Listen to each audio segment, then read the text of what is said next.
हे hi hello everyone. मेरा नाम माजिद है। आप सब लोगों से मैं एक अपनी बचपन की स्टोरी को शेयर करना चाहता हूँ। जब मैं थर्ड स्टैंडर्ड में पढ़ा करता था गोदावरी खनी हरिकृष्ण पब्लिक स्कूल के स्कूल में, तब मेरा एक दोस्त रहा करता था पोतराजू। इसके साथ एक फनी सी एक घटना है जिसको मैं आपके साथ शेयर करना चाहता हूँ। ये रिलेटेड है एक स्किल के रिलेटेड, स्पेशली स्किल के बारे में मैं बात करना चाहता हूँ। तो वो याद मैं आपसे शेयर कर कर आपको एक केस स्टडी या फिर एक स्टोरी को बताने की कोशिश करूँगा। स्कूल के बाद हम लोग शाम में ऐसे ही घूमने के लिए मैं और पोतराजू बाहर निकल गए मार्केट में। तो वहाँ पर एक आइसक्रीम शॉप आने के बाद मैंने उसको पूछा कैजुअली, तेरे पास कुछ पैसे हैं क्या, हम लोग आइसक्रीम खरीदें? तो उसने कहा नहीं मेरे पास कोई पैसे नहीं है। तो मैंने कहा कोई बात नहीं, मेरे पास 2 रुपीज़ है, हम आइसक्रीम खरीदते हैं, एक तेरे लिए एक मेरे लिए, तो मेरे तरफ से ट्रीट है, ले ले। तो हम लोग मुस्कुराते हुए आइसक्रीम खाते हुए आगे बढ़े थे। पोतराजू कुछ होशियार बच्चा था, बहुत होशियार बच्चा था। वो अपना दिमाग इस्तेमाल करके बोला, तूने मुझे ट्रीट दिया ना, अब मैं तुझे ट्रीट दूंगा। तो मैंने पूछा हैरानगी से, तुम्हारे पास तो कोई पैसे नहीं है तो तुम मुझे कैसे ट्रीट दोगे? तो उसने कहा कुछ देर यहीं पर ही रुको, मैं अभी आता हूँ।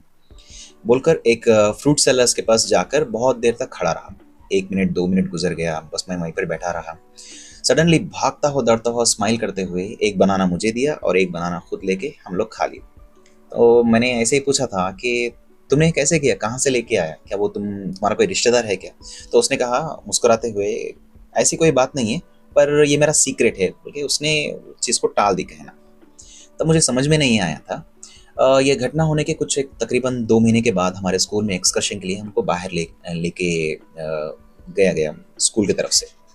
तो उसमें पोतराजू नहीं आया। तो जब हम लोग वापस रिवर्स में आ रहे थे, पोतराजू हमें रास्ते में मिल गया और बहुत देर तक हम लोग बात की। बस उसने ऐसे ही पूछ लिया कि आप सब लोग हमारे घर पे कभी नहीं आए ना, आप सब लोग हो, मेरा घर पास में ही है, क्यों ना आप सब लोग मेरे घर पे आ जाए। ठीक है कहते हुए हम लोग उसके घर पे चले गए। चले जाने के बाद उनकी अम्मी से बात की, उनकी अम्मी ने बहुत अच्छा हमको रिसीव किया। वहाँ पर जाने के बाद मुझे एकदम अजीब सा महसूस हुआ।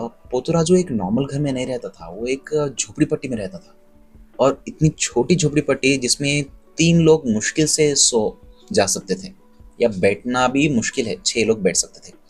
तो हम लोग वहीं पर ही बैठ के गप्पे मार रहे थे। अजीब सा लगा मुझे, पर ठीक है।